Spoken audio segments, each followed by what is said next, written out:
আমরা এখন আছি ইন্ডিয়াতে। আর ওই পাটটা দেখতে পাচ্ছ, ওদিকটা হচ্ছে বাংলাদেশ।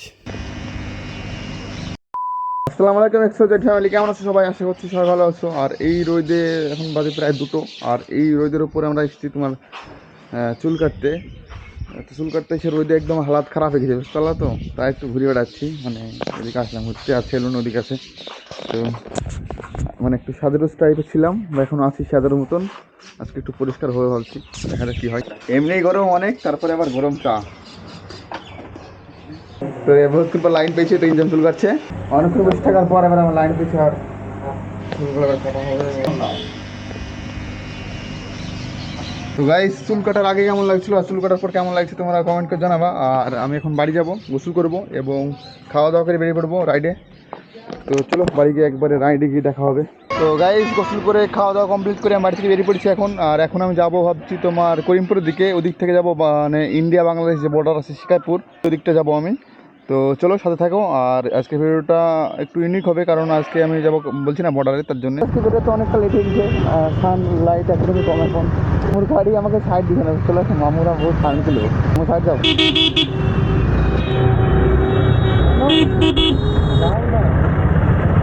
এই মামুদের গাড়িগুলো খুব খারাপ অবস্থা, জিনিসটা দেখো নেক্সট লেভেলে। আজকে আমার ভাগ্যটা না অনেক খারাপ, বুঝতে পারলো তো। অন্যদিন আমি একটা না একটা সাপড়ি পাই আমাদের ছাপানোর জন্য, কিন্তু আজকে আমি একটা সাপড়ি পাচ্ছি না, একটাও না। খুব কষ্ট হচ্ছে আমার। আর যেন করিমপুরে জ্যামটা একটু বেশি। তো গাইজ আমি করিমপুর পার করলাম, এখন আমি যাচ্ছি তোমার শিকারপুরের দিকে।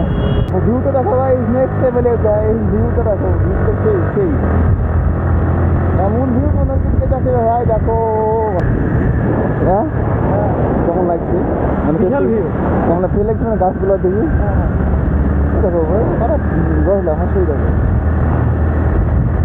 তো গাইজ আমরা শিকারপুর তোমার ফরেস্টের ভিতরে এন্টার করেছি, সামনে বর্ডারের দিকে এগোচ্ছি।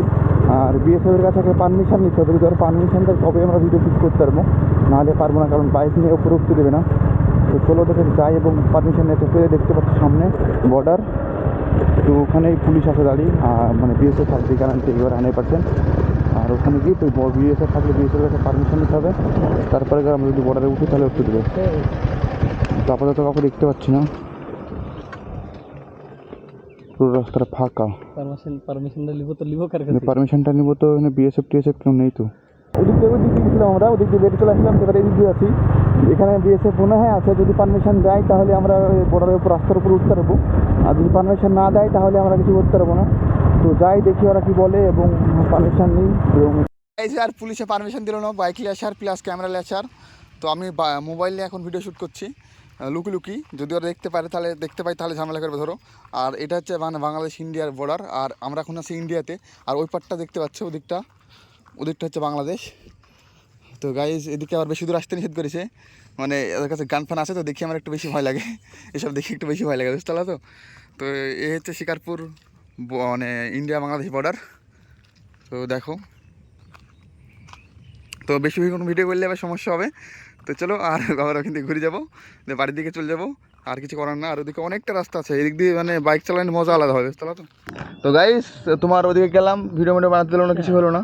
তো আজকের মতো এতটুকু, আবার দেখা হবে কোনো একটি নেক্সট ব্লগে। তখন ভালো থাকবে এবং সুস্থ থাকবে, আর আমার চ্যানেলকে সাবস্ক্রাইব করে আমার পাশে থাকবা।